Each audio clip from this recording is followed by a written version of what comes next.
Hey guys, it's Eric here and this is my unboxing and quick review of the TECNO Spark 4. The box has the same orange color as all the Spark series since the first one. You have some of the specs on the back and side. When you open it up, you're greeted with the smartphone. Let's go ahead and take out the sticker on the back and on the front.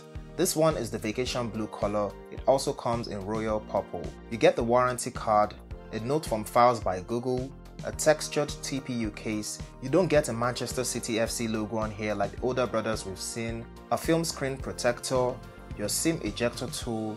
On the bottom compartment we get a 1.2 amp charger, a micro USB cable and a pair of earphones. We didn't see a user manual because this isn't the retail version, but yeah, it does support Glo 4G band 28.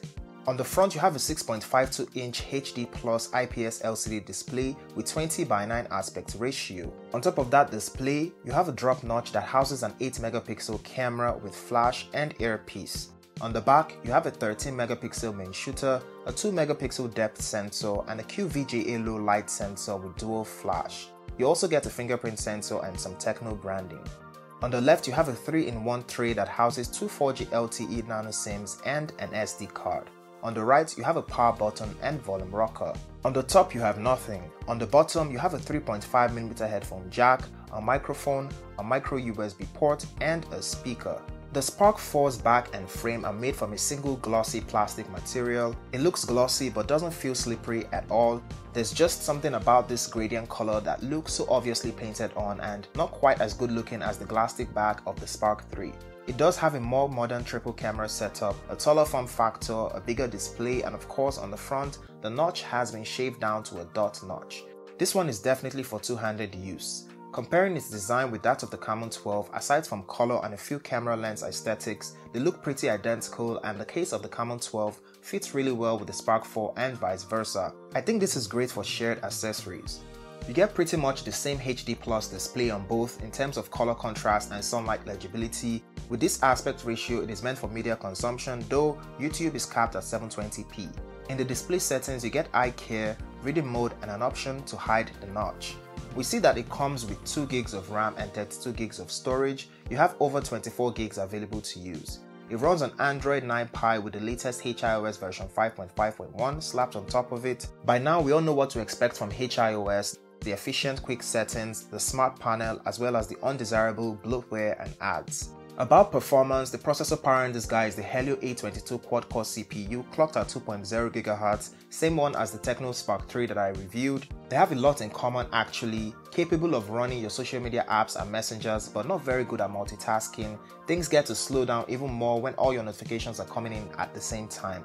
It doesn't have the most reliable fingerprint sensor. Not only does it take 1 or 2 seconds to unlock, but it also doesn't unlock at all sometimes. A software update could probably fix this, but I haven't experienced anything like this in a while. The face unlock takes about the same time to read your face, so yeah, you probably will end up using passcode or PIN or pattern more often than you like. When it comes to gaming, as usual I played PUBG on default settings, which on this guy is smooth graphics and medium frame rates. You still get occasional stutters and frame drops. It handles 2D games like a champ, but this isn't a gaming device by any means. About battery life, I got through a day of use, using mostly social media apps and 3+ hours of PUBG all on Wi-Fi. This gave me a whopping 15 hours plus of screen on time with 6% battery left. You could push through 2 full days of normal use on 4G network on this guy, which puts it in the battery-based category. It took me 3 hours and 21 minutes to charge from 0 to 100%. It does not support fast charging. The camera on the Spark 4 definitely looks like one of its major upgrades, though the QVGA lens didn't come into play in any of the scenarios that I tested. Outdoors, dynamic range is pretty decent. The selfie camera is a little overexposed here, but the portrait mode is not bad at all. Primary lens does produce better skin tones and sharpness. Here are some indoor shots that I took.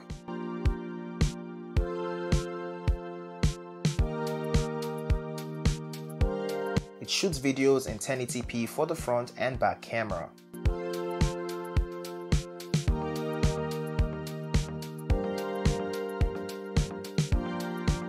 In this video with the front-facing camera of the TECNO Spark 4, and here's what the audio sounds like. The TECNO Spark 4 is only an incremental upgrade over the Spark 3. Yes, it does appear to have an extra lens, more battery life, and has grown to look like the Camon 12 series, but I don't know that all of this is enough to upgrade if you're coming from the Spark 3 Pro.